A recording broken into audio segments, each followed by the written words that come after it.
Hi students, in this video we are going to discuss about the belt drives. So power is transmitted from prime movers to a machine by means of intermediate mechanism called as drives. The intermediate mechanism known as drives may be a belt drive, chain drive or a case. The belt is used to transmit the motion from one shaft to another shaft with the help of pulley. Preferably if the center distance is long, we are going to use the belts. It is not a positive drive since there is a slip in the belt drives. So majorly there are three types of belt drives you want to use. One is the flat belt drive, V belt drive, or rope or a circular belt drives. Coming on to flat belt drives, when the distance between two pulleys is around 10 meters and moderate power is required, then the flat belt drives are preferred. This may be arranged in two ways, either it may be open belt drive or a cross belt drive. Whenever the direction of both the pulleys are in the same direction, we are going to use open belt drive. If the direction is different or opposite, we are going to use the cross belts. The pulley which drives the belt is known as driver. The pulley which follows the driver is known as a driven or a follower. So what are the merits you are going to get of a flat belt drive over others?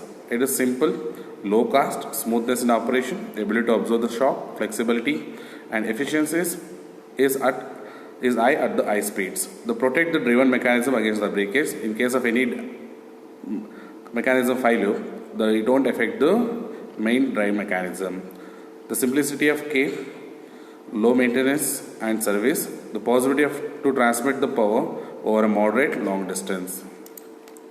The demerits, as I said earlier, it is not a positive drive, comparatively large in size, not suitable for a short distance.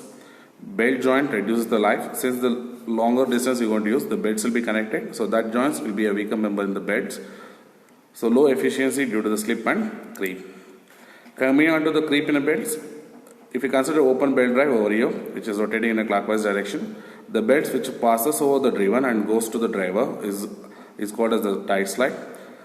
The belt which goes on from the driver to the driven is having the slack side, so which is having a very loosened strike. So during the rotation, there is an expansion of the belt towards the tight and contraction of the belt towards the slack. So this uneven expansion and contraction of the belt over the pulley, there will be a relative motion of the belt over the pulley. This phenomena is known as creep in a belt. Coming on to the slip in belt, if you consider the open belt drive mechanism as I considered in the previous,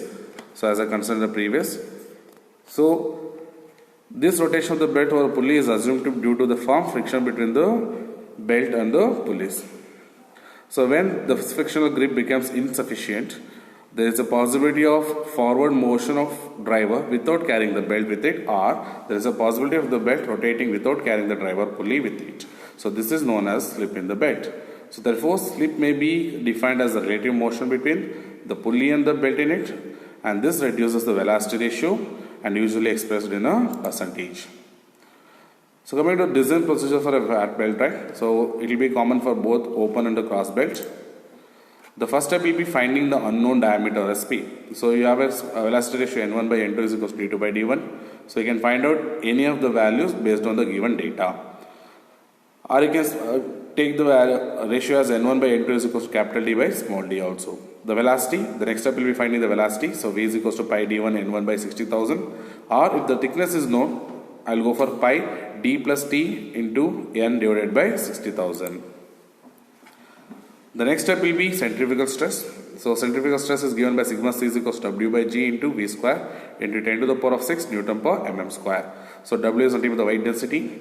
So for a leather, it will be 10 into 10 to the power of minus 6 Newton per mm cube.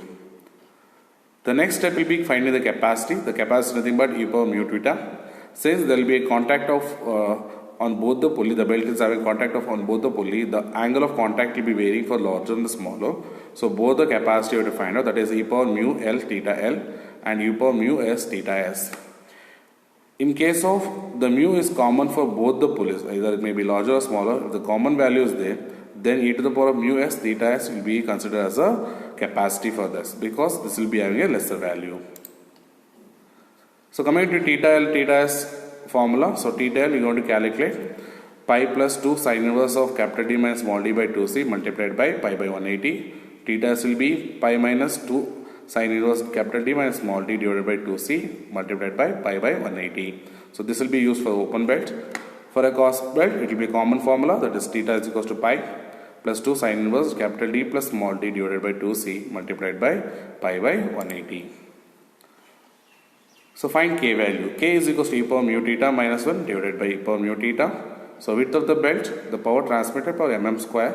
Area I'm going to calculate first to find the width. So sigma 1 minus sigma c divided by 1000 multiplied by k into v. So k is a constant value which you find in the previous step. So v will be the velocity in terms of meter per second. So overall it gives in kilowatt per mm square. So once you know this value, I will go for area. Area is nothing but total power given divided by power transmitted. So total power given will be given in the problem. So power transmitted already calculated over here. Substitute that value. So I'm going to get A. And A also can be calculated with the help of P into T, that is breadth into thickness of the belt. So from this, I'm going to find out the B is equals to width of the belt. If thickness is not given, you can assume as 10 mm. Coming to length of the belt, for an open belt, the formula will be L is equals to root of 4c square minus capital D minus small d square plus half capital D theta L plus small d theta s. For a cross belt, it will be L is equals to root of 4c square minus capital D plus small d square plus theta by 2 into capital D plus small d. The last step will be finding the initial tension in the belts. So 2 root T naught is equals to root of T1 plus root T2. So T1 is equals to sigma 1 into A, T2 is equals to sigma 2 into A.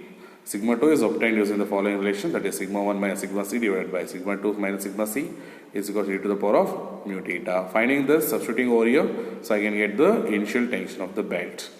So these are the steps we're going to follow for designing the flat belt drives.